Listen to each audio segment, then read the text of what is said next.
সুবহানাল্লাহ কইতে ইচ্ছে করে না? দুনিয়ায় এই ষড়যন্ত্র নতুন কিছু নয়। হযরত ইউসুফ আলাইহিস সালামকে এই কোরআন সাক্ষী, কে সাক্ষী? ইউসুফ আলাইহিস সালামকে ভাইরা ষড়যন্ত্র করে কুয়ার মধ্যে ভালাই দিল, কুয়ার ভিতরে ফেলে দিল। ওরা মনে করলো কুয়ার ভিতরে ইউসুফ আলাইহিস সালাম মরে যাবেন, আর মাথা উঁচু করে দাঁড়াইতে পারবে না। কিন্তু ইউসুফ আলাইহিস সালামের ভাইরা বুঝতে পারে নাই এটা কোনো কুয়া নয়, মরণ কুয়া নয়। আল্লাহ এটাকে বানালেন একটা টানেল, একটা সুড়ঙ্গ, একটা মুখ দিয়া ইউসুফ আলাইহিস সালামের ভাইরা ইউসুফ আলাইহিস সালামকে কুয়ার মধ্যে ফেলে দিলেন। কুয়ার আরেক মুখ দিয়ে রব্বুল আলামিন হযরত ইউসুফকে নিয়ে মিশরের প্রেসিডেন্ট বানায় দিলেন। মরণ যখন আসবে তখন এই মৃত্যু থেকে কেউ যখন বাঁচবে না, তখন সকলকেই সাহসী হতে হবে। এই ঈমান মানুষকে দুর্জয় সাহসী বানায়, মৃত্যুকে সে পরোয়া করে না। সুবহানাল্লাহ ওয়া বিহামদিহি। সে ভয় করে কেবলমাত্র কাকে? আল্লাহ রাব্বুল আলামিন। কাউকে ভয় করে না। ফাঁসির মঞ্চে দাঁড়িয়েও বিজয়ের হাসি হাসে, যেহেতু সে জানে এ ফাঁসি আমার জন্য আল্লাহর পক্ষে যদি নির্ধারিত থাকে তবে ফাঁসি হবে, আর যদি না থাকে তাহলে এই ফাঁসি আমাকে কেউ দিতে পারবে। মিশরের শহীদ সৈয়দ কুতুব রাহমাতুল্লাহ আলাইহি নওয়ারাল্লাহু মারকাদাহু ওয়া জাআলাল জান্নাতা মাসওয়াহু। আল্লাহ পাক তাকে জান্নাতুল ফেরদাউসের মেহমান বানিয়ে নিন। মিশরের প্রেসিডেন্ট জামাল নাসের তাকে ইসলামী আন্দোলন করার অপরাধে, ফি জিলালিল কোরআন লেখার অপরাধে, মাআলিমু ফিত তারিক এই কিতাব লেখার অপরাধে তাকে গ্রেফতার করলো, তাকে কারখানার ভিতরে ঢুকালো এবং সেইখানে ক্ষুধার্ত পাগলা কুকুরকে ঢুকিয়ে দিল। তারপর অনেকক্ষণ পরে একজন লোককে পাঠিয়েছে, দেখে আসো রুমের ভিতরে কুকুরের সাথে কুকুর কি ব্যবহার করে। নাউযুবিল্লাহ। জামাল নাসেরের পাঠানো সেই লোকটি জেলখানার ভিতরে দৃশ্য দেখে অবাক হয়ে ফিরে এসে বললেন, জাহাপানা, কয়েকখানার ভিতরে গিয়ে দেখলাম সৈয়দ কুতুব নামাজের ভিতরে সেজদায় পড়ে আছে, আর শিকারী পাগলা কুকুর তার পাশে বসে তাকে পাহারা দিতেছে।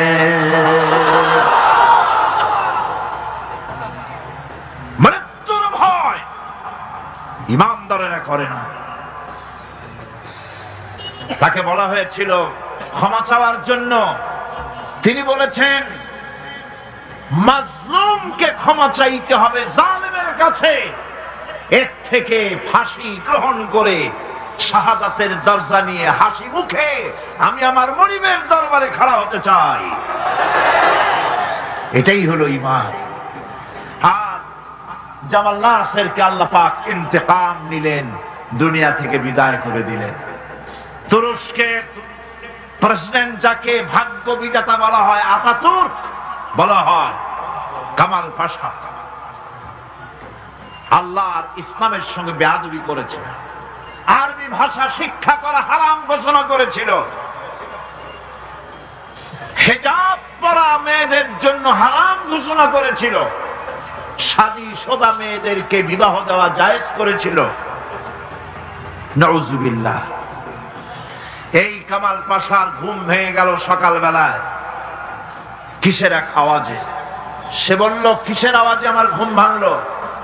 বলা হলো মুয়াজ্জিনের আযান। মুয়াজ্জিন চিল্লাইলো কেন? ধরে আনো। মুয়াজ্জিন আনা হলো। তারপরে জিজ্ঞাসা, বেটা চিল্লাইছিস কেন? সে বলল, আমি তো চিল্লাই নাই, আমি আযান দিছি। কেন আযান দিলি? আমার ঘুম ভাঙলো কেন?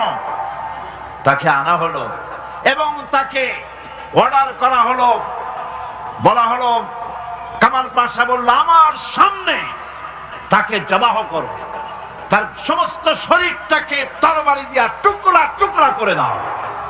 আমার ঘুম ভাঙালো কেন? আল্লাহ রাব্বুল আলামিন কামাল পাশাকে দুনিয়া থেকে বিদায় করে দিয়েছেন, না বেঁচে আছে আজ? ইরানের রেজা শাহ পাহলভী মুসলমানদের পর অত্যাচার করেছে। ২৫০০ বছরের রাজতন্ত্রের প্রতিভূ অত্যাচার করেছে মুসলমানদের পরে। মুসলমানের দেশে রাস্তায় রাস্তায় শুকর জবাহ হতো। ওলামাদের সম্পর্কে বাসের কন্ডাক্টররা পর্যন্ত এই পর্যায়ে চলে এসেছিল যে আমরা বেশ্যা এবং আলেম এদেরকে আমরা বাসে চড়াবো না। এভাবে করে ওলামাদেরকে ঘৃণা করা হলো, মহিলাদেরকে বেইজ্জত করা হলো, বেপর্দা করা হলো। আল্লাহ পাক অ্যাকশন নিলেন, নেন নাই? জোরে কোন নিয়েছেন কিনা? ইরানে বিপ্লব শুরু হলো। এই বিপ্লবে মহিলারাও নামলেন, তারাও বিপ্লবে শরীক হলেন। এরপরে রেজা শাহ পাহলভী পলাবার জায়গা পায় নাই, আমেরিকা গিয়া পালালো।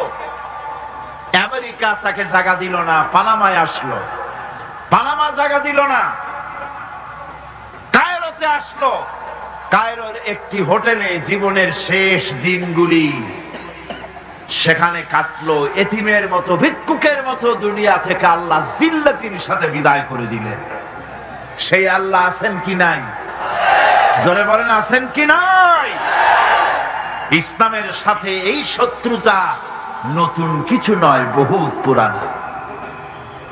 সতিজা কর রহা হ্যায় अज़ल से ताइम रोज, सतीजा कर रहा है अज़ल से ताइम रोज, चरागे मुस्तफावी से शरारे बुलावीस।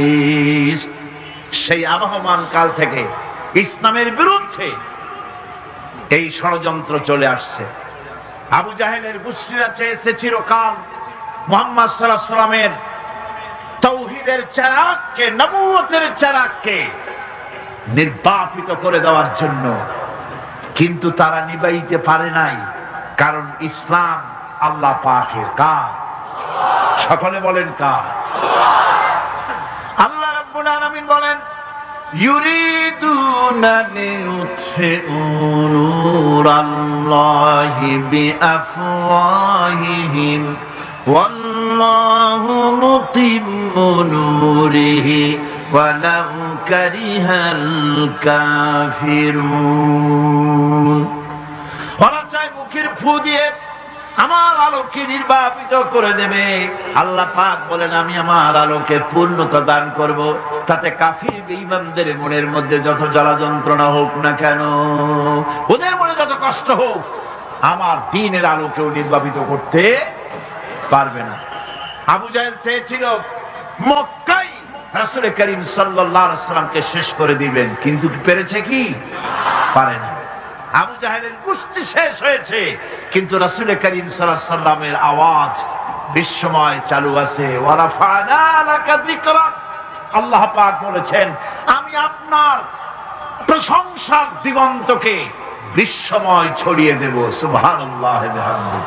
আজ লন্ডনে, আমেরিকায় আযান হয় মসজিদে। সেই আযান আগে হতো মসজিদের ভেতরে, আর খ্রিস্টানদের গির্জার ঘন্টা বাজতো মসজিদের বাইরে। মুসলমানেরা কেস করলো কোর্টে, একই ধর্মীয় কারণে খ্রিস্টানরা গির্জার বাইরে ঘন্টা পিটায়, আর আমাদের একই ধর্ম, আমরাও মানুষকে আহ্বান জানাই আযানের মাধ্যমে, সেটা মসজিদের মধ্যে দিতে দেওয়া হয়। এই আইনের আমরা প্রতিবাদ করছি। ৩ বছর কেস চলল। ৩ বছর কেস চলার পর ইংল্যান্ডে এখন মসজিদগুলিতে হর্ন বাইরে দিয়ে আজান শুরু হয়ে গেছে। লন্ডনের বুকে মসজিদের আজান মাইকে যখন ছড়িয়ে পড়লো, আমার মনে পড়লো তখন বিশ্বকবি, কবি সম্রাট আল্লামা ইকবাল রহমতুল্লাহ আলাইহির কথা। তিনি কি সুন্দর করে না বলেছেন, মাগরিব কি ওয়াদিयों में गूंजी अज़ा हमारे, मगरिब की वादियों में गूंजी अज़ा हमारी, थमथा न था किसी से सैन रवा हमारा।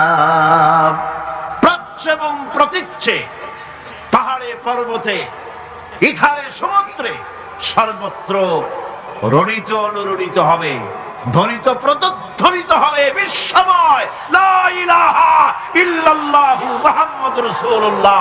এটাকে ঠেকাবার ক্ষমতা কারো নাই। আজ যদি দুনিয়া বাঁচতে চায়, আমরা কি বাঁচতে চাই? বলেন, আমরা কি বাঁচতে চাই? তাহলে আমরা যদি বাঁচতে চাই, সম্মান নিয়ে যদি বাঁচতে চাই, আল্লাহ নবী বলেছেন, ইয়া আইয়ুহান নাস কুলু লা ইলাহা ইল্লাল্লাহ তুফলিহু। বাঁচার একটাই পথ, সমাজতন্ত্র নাকি পুঁজিবাদ, ধর্মনিরপেক্ষ মতবাদ? বাঁচার পথ কি? ইসলাম, শুধুমাত্র ইসলাম, একমাত্র ইসলাম। বাঁচার আর কোন পথ। সুতরাং সেই বাঁচার পথ আমাদের হাতে ফিরে আসতে পারে। কিভাবে পারে? আমরা আল্লাহর কাছে চাইবো, আল্লাহ এমনি দিয়ে দিবেন? বলেন, দিবেন? না কোশিশ করতে হবে, চেষ্টা করতে হবে, সাধনা করতে হবে, জিহাদ করতে হবে, রক্ত দিতে হবে। সাহাবায়ে কেরাম রক্ত দিয়েছেন। রাসূল করিম সাল্লাল্লাহু আলাইহি ওয়াসাল্লাম তার দান মোবারক শহীদ হয়েছে, হয় নাই? রাসূল করিম সাল্লাল্লাহু আলাইহি ওয়াসাল্লাম জীবন তার দাঁত শহীদ হয়েছে, তায়েফে রক্ত দিয়েছেন, সাহাবায়ে কেরাম জীবন দিয়েছেন। এত কিছু করার পর তারপর ইসলাম প্রতিষ্ঠিত হয়েছে। এত সহজে ইসলাম আসে না। যদি আমরা জিহাদি প্রেরণায় দ্বীন প্রতিষ্ঠার পথে এগিয়ে আসি, তাহলে এর পরিণতিতে পাবো আমরা জান্নাত। কি পাবো? জান্নাত হচ্ছে সবচেয়ে বেশি লোভনীয়, আর জাহান্নাম হচ্ছে সবচেয়ে বেশি নিকৃষ্ট, ভীতিপ্রদ। আমাদেরকে কেউ ক্ষতি করতে পারবে না, কেউ আমাদেরকে ধ্বংস করতে পারবে না, যদি আমরা আল্লাহর পথে থাকি। আল্লাহর পথে আমাদের জানমাল ব্যয় করতে হবে। কারণ আল্লাহ পাক কোরআন শরীফের মধ্যে বলেছেন, ইন্নাল্লাহা আশতারা মিনাল মুমিনিনা আনফুসাহুম ওয়া আমওয়ালাহুম বিআন্না লাহুমুল জান্নাহ। আল্লাহ রাব্বুল আলামিন বলেন, আমি আমার মুমিনের জান এবং মালকে আমি খরিদ করে নিয়েছি, বিনিময়ে আমার মুমিনকে আমার জান্নাত দান করেছি। সুবহানাল্লাহ। মুমিন ব্যক্তি সে ঘোষণা করবে আল্লাহ পাকের সামনে। আল্লাহ শিখায় দিয়েছেন, ঘোষণা করো, কুল ইন্না সালাতি ওয়া নুসুকি ওয়া মাহইয়ায়া ওয়া মামাতি লিল্লাহি রাব্বিল আলামিন। বলো, আমার জান, আমার মাল, আমার সবকিছুকে আমি আল্লাহর হস্তে, আমার নামাজ, আমার হায়াত, আমার কুরবানি, আমার মত, সবকিছু আল্লাহর জন্য নিবেদিত করে দিলাম। কার জন্য? এই কথা মুমিন ব্যক্তিকে ঘোষণা করতে হবে, মুমিনকে মনে রাখতে হবে। মুমিন ব্যক্তির সবচেয়ে বড় উপকার যে সে যত বড় গুনাহগার হোক, ঈমান তাকে এই সাহায্য করে, যত বড় গুনাহগার হোক আল্লাহ তাকে ক্ষমা করে দিবেন যদি সে আল্লাহর কাছে তওবা করে। সে যদি মাপ চায় আল্লাহ তাকে তওবা করলে মাফ করে দিবেন। এটা হলো ঈমান। তাকে নিরুৎসাহিত করে না, ঈমান তাকে নিরাশ করে না, ঈমান তাকে আশার আলো তার বুকের মধ্যে জ্বালিয়ে দেয়। আলহামদুলিল্লাহ। বন্ধুগণ, আল্লাহ রাব্বুল আলামিনের কাছে মানুষ অন্যায় করলে, গুনাহ করে যদি মাবুদের কাছে, আল্লাহ রাব্বুল আলামিনের কাছে যদি দোয়া করে, আল্লাহ পাক বলেছেন ওয়া ইযা সালাকা ইবাদি আন্নী ফাইন্নী করিব। ও নবী, বান্দা যখন আমার ব্যাপারে প্রশ্ন করে আপনি বলে দেন আমি বান্দার অতি নিকটবর্তী, আমি বান্দার একদম কাছে। বান্দা যদি গুনাহ করে আমার কাছে মাপ চায়, চোখের পানি ফেলে দেয়, আমি তার গুনাহকে মাফ করে দেব। আল্লাহর কাছে দুইটা ফোঁটা বেশি প্রিয়। একটা হলো জিহাদের ময়দানে যে রক্ত ফোঁটা পড়ে, এই রক্ত ফোঁটা, আর একটা হলো চোখের পানি। আল্লাহর ভয়তে বান্দার চোখ থেকে যে পানি ফোঁটা পড়ে, আল্লাহ রাব্বুল আলামিন এই পানি ফোঁটায় খুশি হয়ে যান। পৃথিবীতে এমন কেউ নাই যে আপনাকে বলবে যায় আমি তোর অপরাধ মাফ করে দেই। এরকম কেউ কি আছে? কেউ নেই। কিন্তু আল্লাহ পাক বলেন আমার কাছে ফিরে আয়, চুরি করেছিস ফিরে আয়, জিনা করেছিস, মদ খেয়েছিস ফিরে আয়, যত অপরাধ করেছিস ফিরে আয়। আল্লাহর কাছে বান্দা যখন তওবা করে গুনাহ করে মাপ চায়, আল্লাহ মাফ করে দেন। শুধু মাফ করেন না, শুধু মাফ করেন না, তার সাইয়্যাতগুলি আল্লাহ রাব্বুল আলামিন হাসানাত দিয়ে বদলায় দেন। সে যে গুনাহ করেছিল সেই গুনাহগুলি হাসানাত দিয়ে বদলায় দেন। তিনি এমন এক মহান সত্তা যার কাছে চাইলেই তিনি খুশি হন। হর হমেশা দেনে কো वो तैयार है, हर हमेशा देने को वो तैयार है, जो ना मांगे उससे वो बेजार है। যে চায় আল্লাহ তারে বেশি করে দেন, যে চায় না আল্লাহ পাক তার প্রতি নারাজ হয়ে যান। সুতরাং চাওয়াটাই বেশি জরুরি। রাতের আধারে তাহাজ্জুদের নামাজ পড়ে মানুষ যখন কান্দে, মুসলিম শরীফের হাদিসে এসেছে প্রতি রাত্রে আল্লাহ রাব্বুল আলামিন শেষ আকাশে সেখান থেকে মানুষকে ডাকেন, ও আমার বান্দারা আমার কাছে চাও, কে অপরাধ করেছো, গুনাহ করেছো। মানুষেরা ওই সময় যারা কাঁদতে থাকে, আল্লাহ রাব্বুল আলামিন ফেরেশতাদেরকে সাক্ষী রেখে বলেন দেখো আমার এই বান্দাগুলি কিভাবে কাঁদতেছে, আমারে দেখে নাই, আমার দুজক দেখে নাই, বেহেশত দেখে নাই, শুধু আমার ভয়তে, জাহান্নামের ভয়তে কোরআন হাদিস বিশ্বাস করে যেভাবে কাঁদতেছে আমি তোমাদেরকে সাক্ষী রাখতেছি, আমার এই বান্দাগুলিকে আমি রব্বুল আলামিন মাফ করে দিলাম। সুতরাং ঈমান মানুষকে এভাবে সমৃদ্ধ করে। ঈমান মানুষকে সমৃদ্ধ করে দেয়, তার সাহসিকতা বাড়িয়ে দেয়, তাকে হতাশা থেকে ফিরিয়ে তার মধ্যে আশার সঞ্চার করে দেয়। লা তাকনাতু মির রাহমাতিল্লাহ, আল্লাহ পাক বলছেন আমার রহমত থেকে মায়ুস হয়ে যেও না, নিরাশ হয়ে যেও না, আমার কাছে কাঁদো, আমাকে বলো, আমি জীবনের সমস্ত গুনাহ খাতাকে মাফ করে দেব। আমার ভাইরা, মুমিন ব্যক্তির ভিতরে সাহস আল্লাহ পাক সৃষ্টি করে দেন। কোন ভয় ভীতি তার মনের মধ্যে জায়গা পায় না, তার মধ্যে সাহস সৃষ্টি হয়ে যায়। তার দৃষ্টান্ত আল্লাহ পাক কোরআন শরীফের মধ্যে দৃষ্টান্ত রেখে দিয়েছেন। আমার বন্ধু হযরত ইব্রাহিম আলাইহিস সালামকে আগুনের ভিতরে যখন ফেলে দেওয়া হয়েছিল, তাকে ফেরেশতারা সাহায্য চাওয়ার জন্য বলেছিল। ফেরেশতা বলেছে ইব্রাহিম আমার কাছে সাহায্য চাও, এ আগুন থেকে বাঁচায় দেব। হযরত ইব্রাহিম আলাইহিস সালাম বলেছিলেন আমি তোমাদের কাছে সাহায্য চাইব না, কারণ আমি তো এমন কোন অন্ধ খোদার ইবাদত করি না যিনি তার নিজের চোখে আমার দুঃখ দুর্দশা না দেখেন। তিনি তো দেখতে পাচ্ছেন, সুতরাং আমি তোমার কাছে সাহায্য চাইব না। আগুনে পড়ে গেলেন, আগুনে পড়ে গেলেন। এরপরে রব্বুল আলামিন আগুনের প্রতি নোটিশ করে দিলেন, ইয়া নারু কুনি বারদাও ওয়া সালামান আলা ইব্রাহিম। আগুন আমার ইব্রাহিমের জন্য শান্তিদায়ক ঠান্ডা হয়ে যা।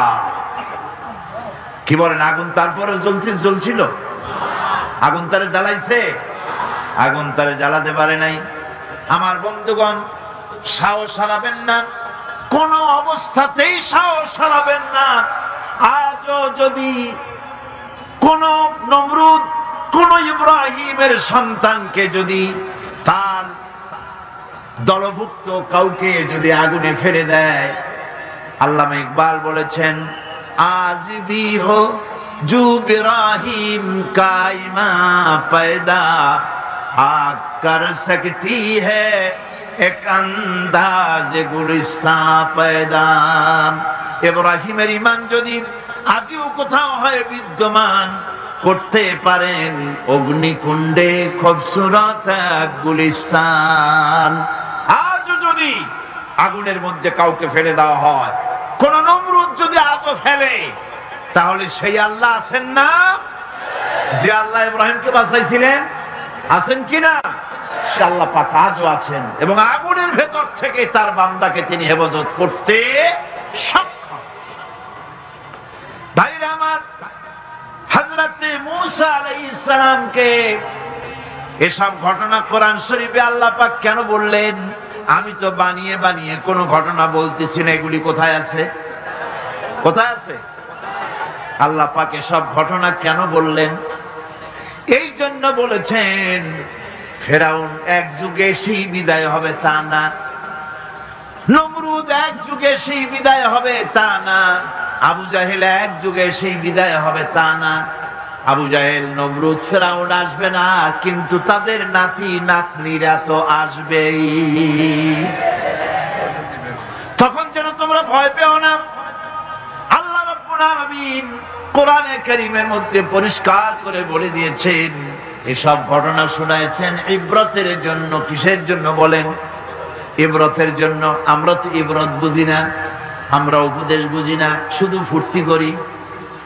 जगह जी लगाने के लिए ये दुनिया नहीं है, जगह जी लगाने के लिए ये दुनिया नहीं है, ये इबरत की जा है तमाशा नहीं है। ए पृथ्वी तो खेल तमाशा करार জায়গা না, ए पृथ्वी ताश খেলা জুয়া খেলার জায়গা না, এটা উপদেশ গ্রহণ করার জায়গা। উপদেশ দেখো, শেখো, উপদেশ গ্রহণ করো। হযরতে মূসা আলাইহিস সালামের কথা আল্লাহ শুনাইলেন। এই কোরআন শরীফের ভিতরে এক জায়গায় দুই জায়গায় নয়, অসংখ্য জায়গায় মূসা আলাইহিস সালামের কথা আল্লাহ বলেছেন, ঠিক কিনা? ইব্রাহিম আলাইহিস সালামের কথা বলেছেন, ঠিক কিনা? মূসা আলাইহিস সালামের কথা আল্লাহ পাক শোনাই দিলেন। ফেরাউন তার পিছনে লেগে গেল। মূসা আলাইহিস সালামের অপরাধটা কি? অপরাধ হলো তিনি বলেছিলেন, লা ইলাহা ইল্লাল্লাহ। জোরে বলেন, লা ইলাহা ইল্লাল্লাহ। আরো জোরে, লা ইলাহা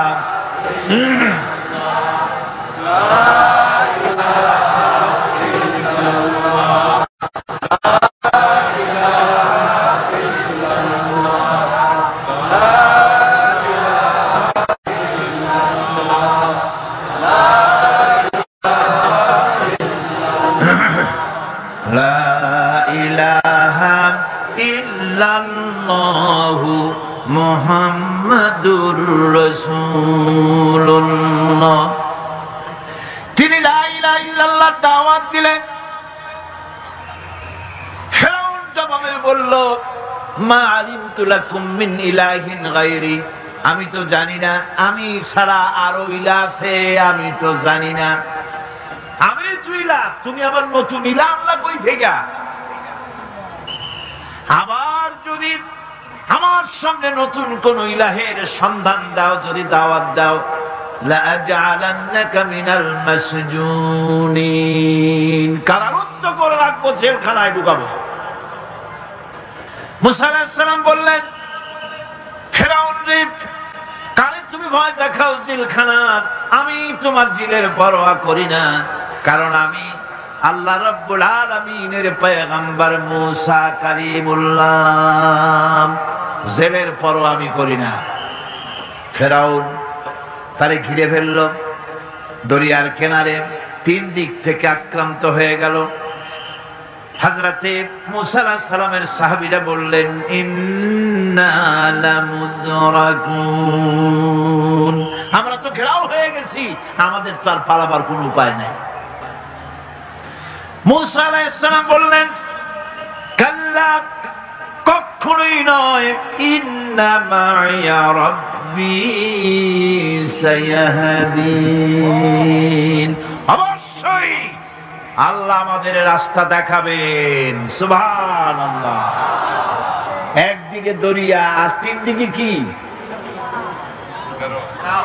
ঘেরাও হয়ে গেছে, 3 দিকে শত্রু, একদিকে দরিয়া, পালাবার রাস্তা আছে? এর নাম পয়গম্বর। সুবহানাল্লাহ। মুমিনকে আল্লাহ শিক্ষা দিচ্ছেন, এই শিক্ষা রাখো, ভয় পাইও না।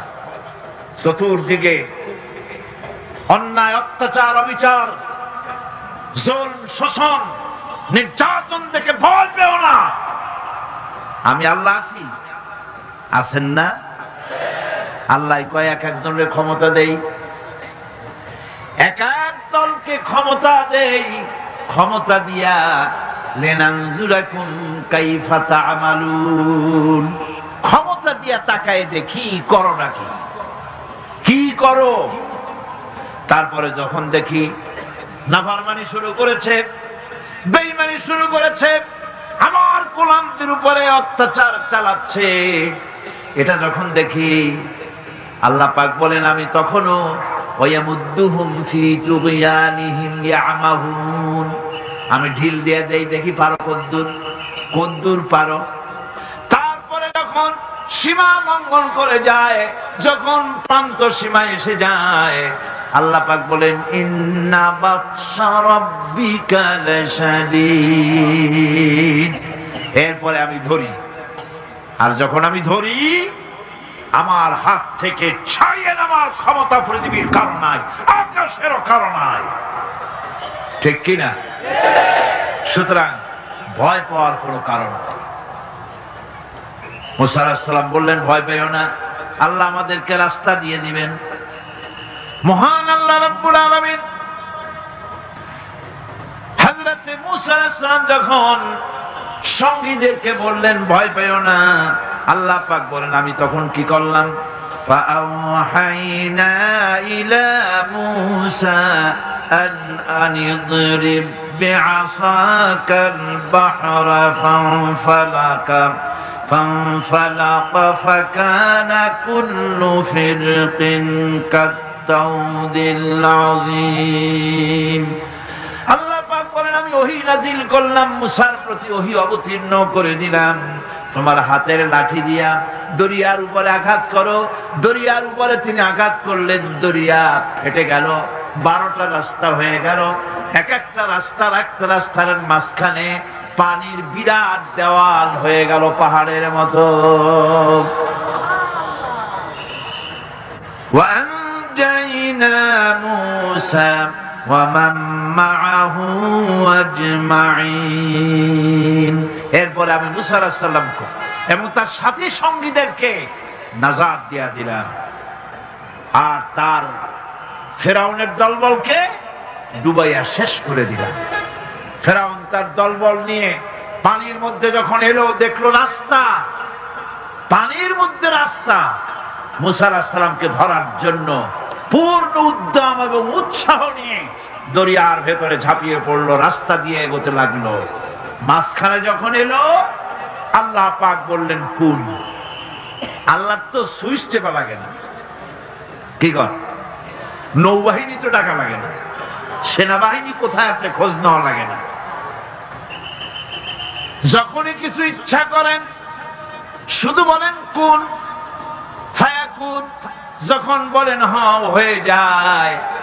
যখন সমুদ্রের দিকে তাকায় বলেন কুন, সঙ্গে সঙ্গে সমুদ্র 30 ফিট পানি উঁচা হয়ে যায়।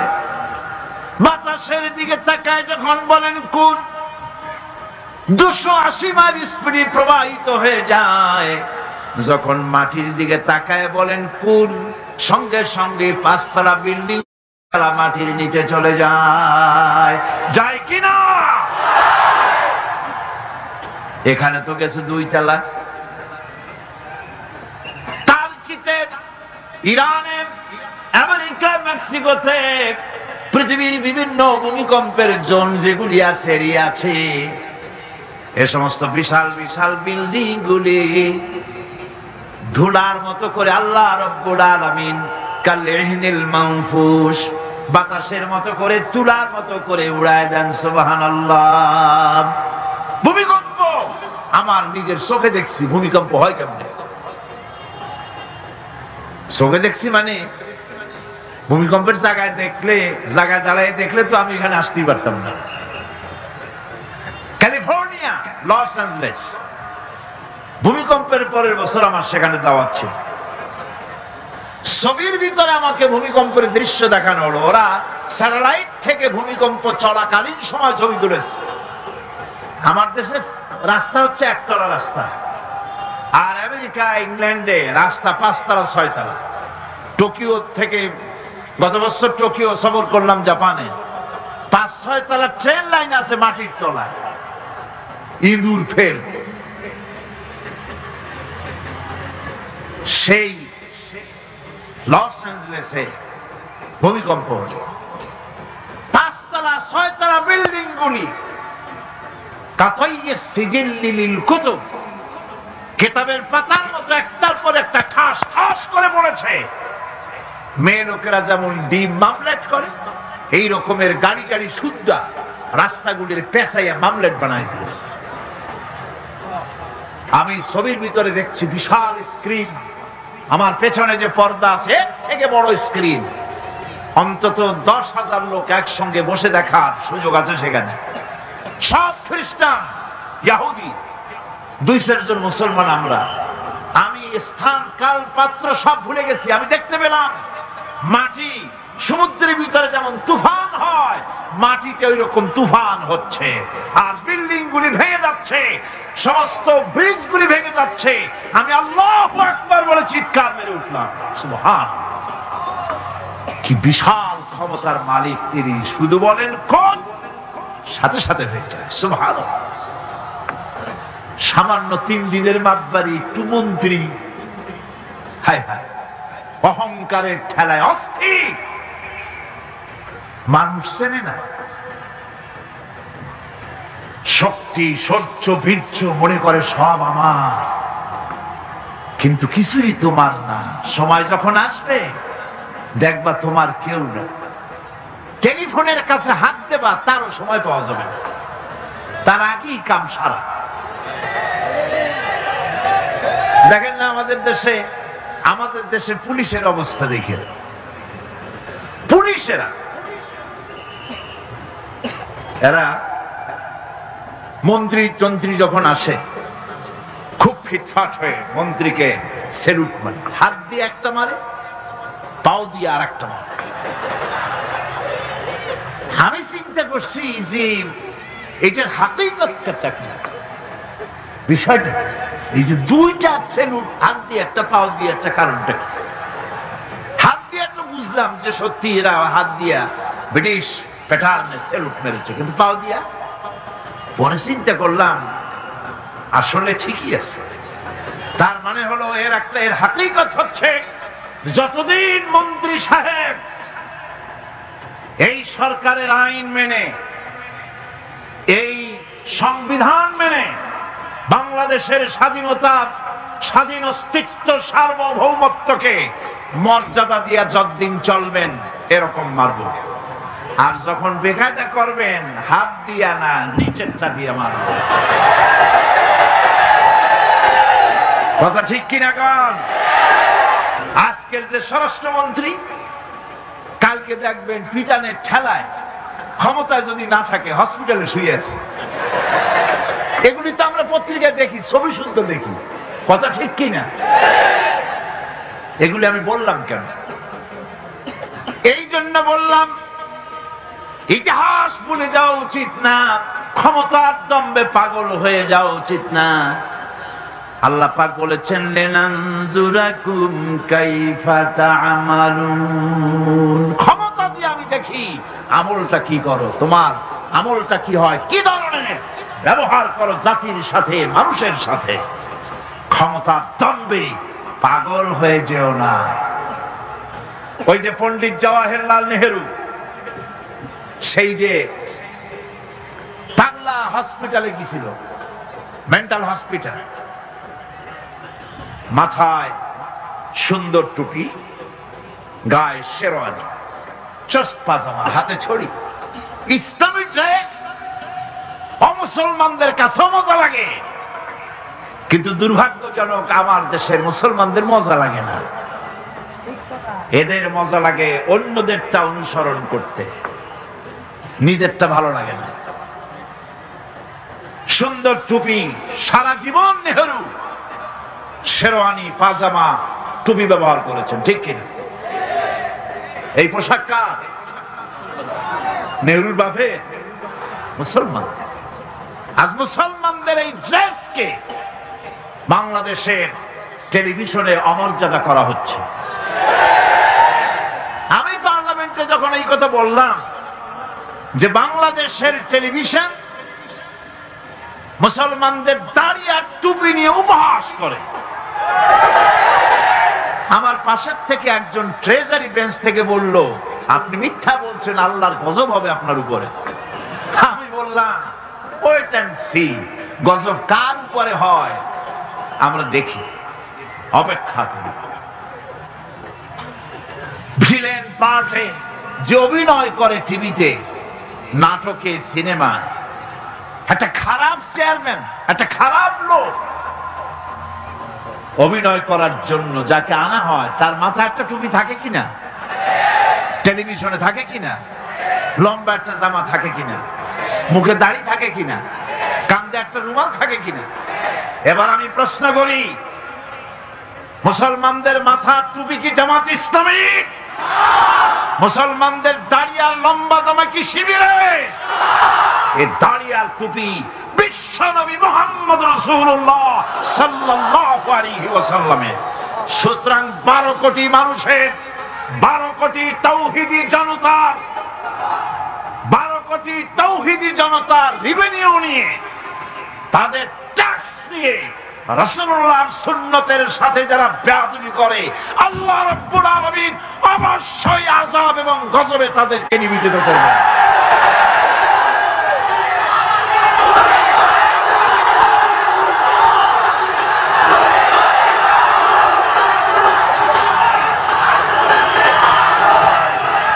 আমার বন্ধুগণ, পণ্ডিত নেহেরু হসপিটালে গিয়েছে, পাগলেরা জিজ্ঞেস করছে, এত সুন্দর কেতাদুরস্ত লোক তো দেখে নাই, তুমি কে গো?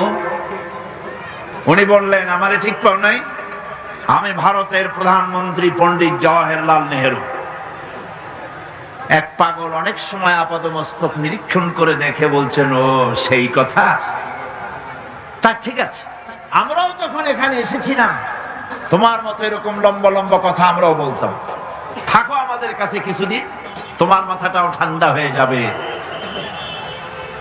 সুতরাং দুনিয়ার এই রঙ্গমঞ্চে এসে যারাই স্বৈরাচার হয়েছে, মানুষের উপর নির্যাতন করেছে, নিজের মন গড়া আইন কানুনকে চাপায় রাখবার চেষ্টা করেছে, নিজের ক্ষমতাকে দীর্ঘস্থায়ী করার জন্য দলীয়করণ, আত্মীয়করণের নিকৃষ্টতম উদাহরণ সৃষ্টি করেছে, আল্লাহ রাব্বুল আলামিন গজব দিয়ে তাদেরকে বিদায় করেছে। সুতরাং এই পৃথিবীর রঙ্গমঞ্চ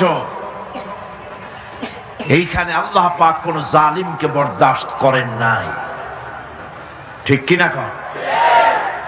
আল্লাহ রাব্বুল আলামিন তাই ঈমানে সমৃদ্ধ লোকদেরকে রব্বুল আলামিন তাদেরকে শুনান, ভয় পায় না। এ ধরনের জুলুম করেছিল ফেরাউন, ডুবাই দিছি তারে। জুলুম করেছিল নমরুদ, নমরুদকে মারার জন্য কোন জেনারেল লাগাই নাই, একটা খোড়া কর্নেল দিয়েই শেষ করে দিছি। দিছে কিনা? একটা ঠ্যাং ভাঙ্গা মশাই শেষ করছে না? একটা ঠ্যাং ভাঙ্গা মশাই শেষ করে দিল। আবু জাহেলের গোষ্ঠী শেষ হয়ে গেল, জামাল নাসের গেল, মোস্তফা কামাল পাশা গেল, রেজা শাহ পাহলভী গেল। তাদের প্রেতাত্মা যারাই দুনিয়ায় যেই মঞ্চে আসলো আল্লাহ বিদায় করে দিলেন। কিন্তু এমনই দুর্দশা, যে যায় লঙ্কা সেই আর মানুষ হালে ফেরে না। যাওয়ার আগে খুব দোয়া করে, আল্লাহ আর একটা বার, কিন্তু গেলে আর উস থাকে না, ঠিক কিনা? আমার বন্ধু, ভয় পাওয়ার কারণ নাই। কোরআনে কারীম পরিষ্কার করে ঘোষণা করছেন, আল্লাহ রাব্বুল আলামিনের নবী তাকেও কাফির বেঈমানেরা দুনিয়া থেকে মিটাই দিতে চেয়েছে। হিজরতের রাতে হযরত আবু বকর সিদ্দিক রাদিয়াল্লাহু তাআলা আনহুকে সঙ্গে করে নিয়ে নবীজি সর পাহাড়ে চলে গেলেন। ফজর হয়ে গেল। হযরত আবু বকর বলেন, হুজুর আর বাঁচার উপায় নাই, কাফেররা দেখে ফেলবে, এখনই পালাই, গুহার মধ্যে ঢুকি। এই গুহার ভিতরে সাপ থাকতে পারে, বিচ্ছু থাকতে পারে, আমি আগে ঢুকি, সাফ করি, যদি কোনো বিপদ হয় আমার উপর থেকে হয়ে যাক, আল্লাহর নবী বেঁচে থাকুন। গুহার ভিতরে নেমে নিজ হাতে সবকিছু সাফ করে হুজুরকে সেখানে তিনি ডাকলেন। নবীজি বললেন, আবু বকর বড় কষ্ট করেছি, একটু বিশ্রাম করি। হযরত আবু বকর উলুর উপরে মাথা রেখে হুজুর ঘুমায় গেলেন। রাসূল করিম সাল্লাল্লাহু আলাইহি ওয়াসাল্লাম ঘুমিয়ে আছেন। কাফেররা খুঁজতে খুঁজতে এসে গেছে। হযরত আবু বকর বলেন, হুজুর বাঁচার উপায় নাই, কাফেররা গুহার দরজা পর্যন্ত এসেছে, আমরা তো ধরা পড়ে গেলাম। হুজুর বলেন, ভয় পেও না, চিন্তা করো না, ইন্নাল্লাহা মা'ানা, লা তাহজান, ইন্নাল্লাহা মা'ানা। কোনো চিন্তা করো না, পেরেশান হয়ো না, আমরা মাইনরিটি নই, আমরাই মেজরিটি, কারণ আল্লাহ রাব্বুল আলামিন আমাদের সাথে আছেন। কাফেররা কিচ্ছু করতে পারলো না, আল্লাহ পাক হেফাজত করলেন, আল্লাহ তাকে মদিনায় আনলেন, আল্লাহ প্রেসিডেন্ট বানাই দিলেন। সুবহানাল্লাহ, সুবহানাল্লাহ কইতে ইচ্ছে করে না? দুনিয়ায় এই ষড়যন্ত্র নতুন কিছু নয়। হযরত ইউসুফ আলাইহিস সালামকে এই কোরআন সাক্ষী, কে সাক্ষী? ইউসুফ আলাইহিস সালামকে ভাইরা ষড়যন্ত্র করে কুয়ার মধ্যে ভালাই দিল, কুয়ার ভিতরে ফেলে দিল। ওরা মনে করলো কুয়ার ভিতরে ইউসুফ আলাইহিস সালাম মরে যাবেন, আর মাথা উঁচু করে দাঁড়াইতে পারবে না। কিন্তু ইউসুফ আলাইহিস সালামের ভাইরা বুঝতে পারে নাই এটা কোনো কুয়া নয়, মরণ কুয়া নয়। আল্লাহ এটাকে বানালেন একটা টানেল, একটা সুড়ঙ্গ, একটা মুখ দিয়া ইউসুফ আলাইহিস সালামের ভাইরা ইউসুফ আলাইহিস সালামকে কুয়ার মধ্যে ফেলে দিলেন। কুয়ার আরেক মুখ দিয়ে রব্বুল আলামিন হযরত ইউসুফকে নিয়ে মিশরের প্রেসিডেন্ট বানায় দিলেন।